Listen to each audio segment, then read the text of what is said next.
Hi everyone, welcome to my channel Bibbity Bobbity Books. My name is Ellie and today I am so excited to be filming a tag video. So I was very kindly tagged by the lovely V from the channel The Sassy Library Fox to do this video. So thank you so much V, I'm really excited to give this one a go.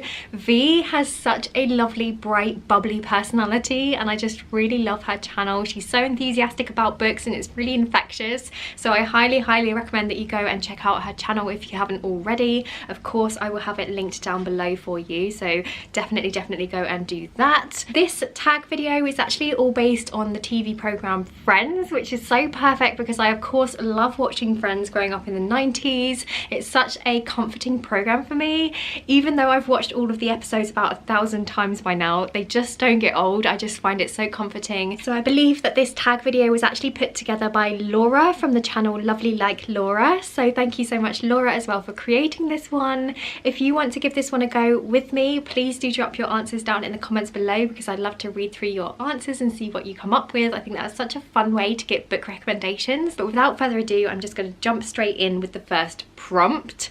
So the way that this tag video works is that there is a prompt for each letter of the word friends. So the first one is F. It stands for friendship. So this prompt is to name a book with a strong friendship in it. Now for this one, I had to pick A Long Way to a Small Angry Planet by Becky Chambers. This is an adult sci-fi book and it's the first in a series, and I apologise if you've heard me talking about this book before because I feel like I'm always going on about this book, but it is truly one of my favourite books. So in that book we actually follow a crew of people who live on board this ship called the Wayfarer, and the Wayfarer is actually a tunnelling ship, so it basically builds wormholes to enable faster travel through space.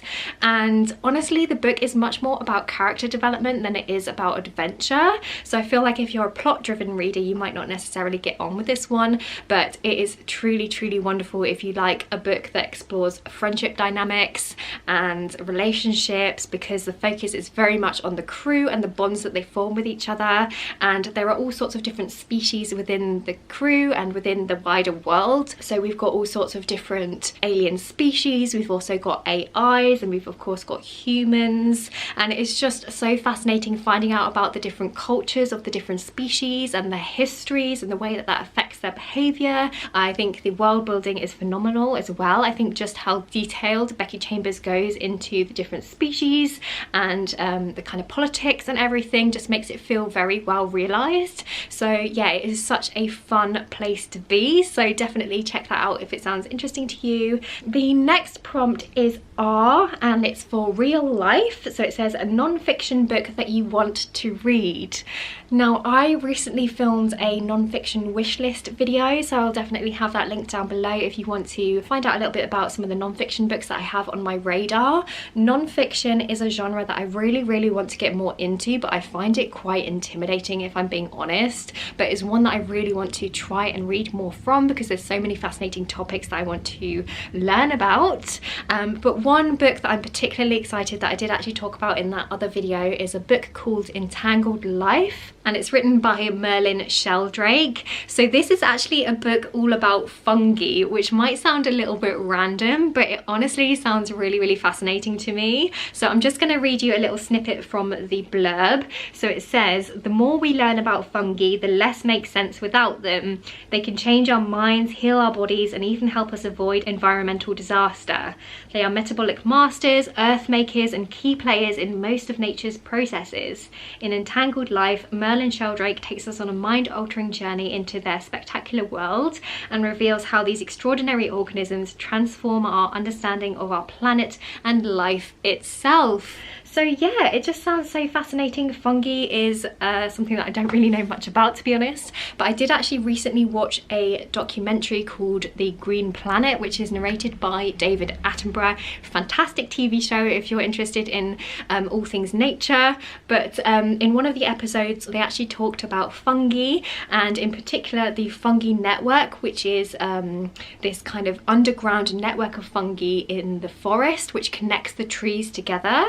And what I thought was so fascinating is that trees can actually use this fungi network to communicate with each other, which just kind of blows my mind a little bit really, and I just think is so fascinating. So yes, I would love to learn more about that. So that is definitely a non-fiction book which is quite high up on my priority list. The next prompt is Indie Author, a book by an indie author. So for this one, I am going to pick Radiance by Grace Draven. This is an adult fantasy romance book, and it follows the kind of arranged marriage trope. So in this story, we follow two main characters. We've got a human noblewoman and we've got a Kai prince, and they both decide to enter into a marriage for political reasons, to basically form an alliance between their two races. And we follow their relationship from there really, and it is so beautiful. What I really enjoyed about this book is that of course we've got two people from very different races, and so while they formed an instant connection the moment that they met, they both actually find each other really physically unattractive. They find each other really repulsive to look at because of course they're very different. So the Kai people actually have like grey skin and fangs, and they don't have any pupils or any irises, so they're really quite scary looking.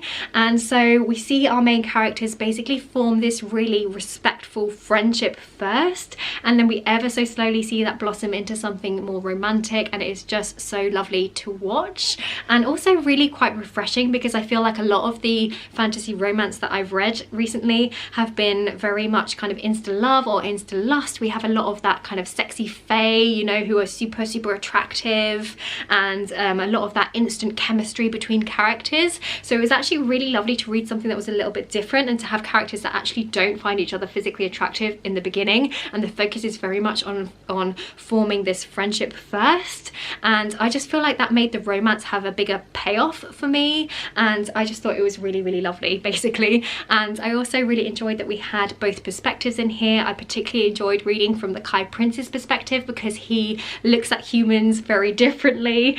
So he thinks that a lot of the things that we do and the way we look and the things that we say are very strange and kind of gross, and so I thought that was quite entertaining to read.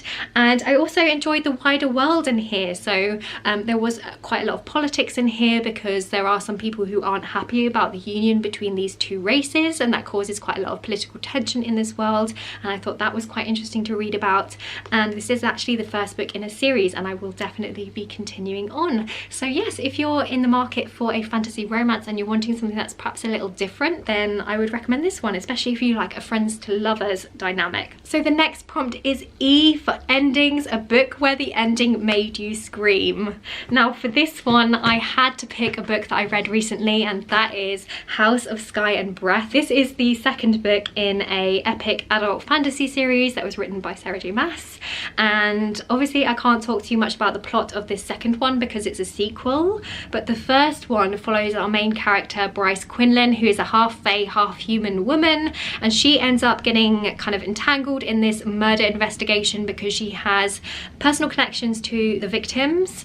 And because this is such a high profile and dangerous case, she gets appointed this bodyguard who is a fallen angel called Hunt Athalar, and Hunt is actually a slave, so he works for the Archangel, who is kind of like the governor of this city, and he is his own personal private assassin. And Bryce and Hunt basically end up working together to solve this mystery case, but in doing so they also uncover some secrets as they go further and further into the underbelly of the city, and they find out some things that change the way that they view everything, and it gets pretty wild.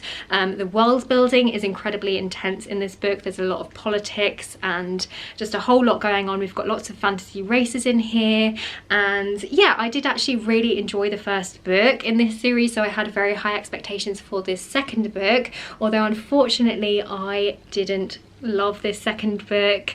If you want to hear my full thoughts, I will link my wrap-up video down below. But the way that this book ended, there was a big event that happened at the end of this book. Obviously I can't talk too much about it without giving major spoilers, but it just has me a little bit scared, but also very intrigued about how this author is going to progress this story forwards. So yeah, I now need to pick up the third and final book. I was thinking that I would probably give up on this series because I didn't really enjoy the second book, but now we've had that ending, I kind of have to see how things play out, and I am kind of scared. I'm not massively happy about the way that this book ended, but I'm very intrigued. So yes, I had to pick this one for this prompt. The next prompt is N for New, a book that you can't wait to buy. Now for this one, I am going to be choosing The Bone Orchard by Sarah Muller. I hope that I'm pronouncing that right. So this is a book that is actually coming out tomorrow on the 26th of April, and I am really excited about this one. I think it sounds so unique. I'm just going to give you a read of the synopsis because I feel like that'll give you a better understanding of what the book is about than if I try and summarize it, because obviously I've not read it yet. So it says, Charm is a witch and she is alone, the last of a line of conquered necromantic workers now confined within the yard of regrown bone trees at Orchard House and the secrets of their marrow. Charm is a prisoner and a survivor. Charm tends the trees and their clattering fruit for the sake of her children, painstakingly grown and regrown from its fruit, shame, justice, desire, pride and pain. Charm is a whore and a madam. The wealthy and powerful come to her house to buy time with the girls who aren't real, except on Tuesdays, which is when the Emperor himself lays claim to his mistress Charm herself. Now Charm is the only person who can keep the empire together, as the Emperor summons her to his deathbed and charges her with choosing which of his awful faithless sons will carry on the empire by discovering which one is responsible for his own murder. If she does this last thing, she will finally have what has been denied her since the fall of Inshil, her freedom. But she will also be betraying the ghosts past and present that live on within her heart. Charm must choose her dead emperor's will or the whispers of her own ghosts, justice for the empire or her own revenge. So this sounds like such an interesting story. I love the fact that we've got necromancy in here and the fact that our main character is basically a concubine of the emperor, and it sounds like she is essentially tasked with finding out who murdered him, so it's kind of like a murder mystery case. And I just think the setting sounds so unique. The fact that it's set in this bone orchard, it sounds quite dark and quite mysterious, and from what I've seen of the reviews so far, people either seem to really love it or they're really not sure. It sounds like it is quite unusual. A lot of people are saying it's like nothing that they've read before, and that really intrigues me and just makes me really want to give it a go and see whether or not I am going to enjoy it for myself. So yeah, I'm super excited about this one. The cover is also gorgeous, I'm not going to lie. That definitely piqued my interest when I saw the cover and just makes me want to give it a go. I think this one's going to be perfect for sort of autumny time because it's got obviously those darker themes in it, and we've got necromancy and stuff. So yeah, I'm really excited for that one. The next prompt is D for Dark, a book which has dark themes. So for this one, I'm going to pick a book that I recently read, which is Dark Silence by S.A. Barnes. So this is a science fiction horror book, and it was pitched as the Titanic meets The Shining, and I actually think that that's quite an accurate description for this book. So this story follows our main character Claire, who is a team leader. So she's the team leader of this crew, and they basically end up discovering this distress signal or this distress beacon, and they go to investigate, and they end up finding this big luxury cruiser which has been lost out in space. And this luxury cruiser actually went missing quite a few years ago, and it was actually quite a mystery. No one knew what happened to this ship, and so Claire and her team decide to board the luxury cruiser to basically stake their claim on the findings so they can prove that they actually went there. And they also kind of want to find out what on earth happened because it's all very mysterious. And so they end up going on board this ship, and stuff goes from there. It gets pretty dark. There's lots of disturbing graphic scenes in here, so definitely be warned of that before you go in, because the author doesn't shy away from those really gruesome descriptions. We've also got two timelines in here which I really enjoyed. So we've got past and present. So in the present timeline, we've got our main character Claire, who is in this rehabilitation center, and she is basically being interrogated about what happened when her crew found this luxury cruiser. And then of course we've got the past, which is actually what happened when Claire and her team actually boarded onto this luxury cruiser, and it is a wild ride.